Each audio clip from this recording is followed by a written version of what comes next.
രാത്രി ഉറങ്ങാൻ കിടക്കുന്നത് വെറുമൊരു കിടപ്പല്ല. പ്രവാചകൻ സല്ലല്ലാഹു അലൈഹി വസല്ലമ തങ്ങൾ കാട്ടിത്തന്നത് വളരെ താളാത്മകമായൊരു രാച്ചര്യയായിട്ടാണ്. കിടക്കുമ്പോൾ നബി സല്ലല്ലാഹു അലൈഹി വസല്ലമ തങ്ങൾ പാലിച്ചിരുന്ന ഉന്നതമായ ശീലങ്ങൾ നോക്കൂ.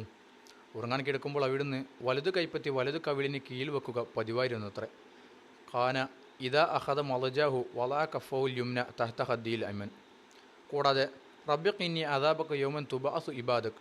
നാദാ, നിന്റെ അടിമകളെ ഉയർത്തെഴുന്നേൽപ്പിക്കുന്ന നാളിൽ നീ എന്നെ നിന്റെ ശിക്ഷയിൽ നിന്നും കാത്തുരക്ഷിക്കണമേ എന്ന ദുആയും ചെയ്യാറുണ്ടായിരുന്നു. വിരിപ്പിലേക്ക് വന്നാൽ നബി സല്ലല്ലാഹു അലൈഹി വസല്ലമ തങ്ങൾ ചൊല്ലാറുണ്ടായിരുന്ന മറ്റൊരു ദുആ അല്ലാഹുമ്മ ബിസ്മിക അമൂതു വ അഹിയ.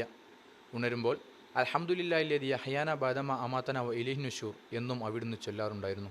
എല്ലാ രാത്രിയും ഉറങ്ങാൻ കിടക്കുമ്പോൾ അവിടുന്ന് രണ്ട് കൈപ്പത്തികളും ചേർത്ത് പിടിച്ച് ഊതുകയും അതിൽ ഇഖ്ലാസ്, ഫലക്ക്, നാസ് എന്നീ സൂറത്തുകൾ ഓതുകയും ചെയ്യും. തുടർന്ന് മുഖവും തലയും ശരീരത്തിൽ നിന്ന് കൈകളെത്താവുന്നിടത്തോളം തടവിക്കൊടുക്കും. ഇങ്ങനെ 3 പ്രാവശ്യം ആവർത്തിക്കും.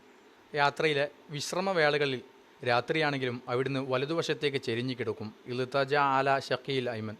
എന്നാൽ നേരം പുലരുന്നതിന് തൊട്ടു മുമ്പ് അഥവാ സുബ്ഹിക്ക് തൊട്ടു മുമ്പാണെങ്കിലും കൈത്തണ്ട നാട്ടിപ്പിടിച്ച് കൈപ്പത്തിയിൽ തല താങ്ങി കിടക്കുന്ന പ്രത്യേക രീതിയും അവിടുന്ന് സ്വീകരിക്കാറുണ്ടായിരുന്നു.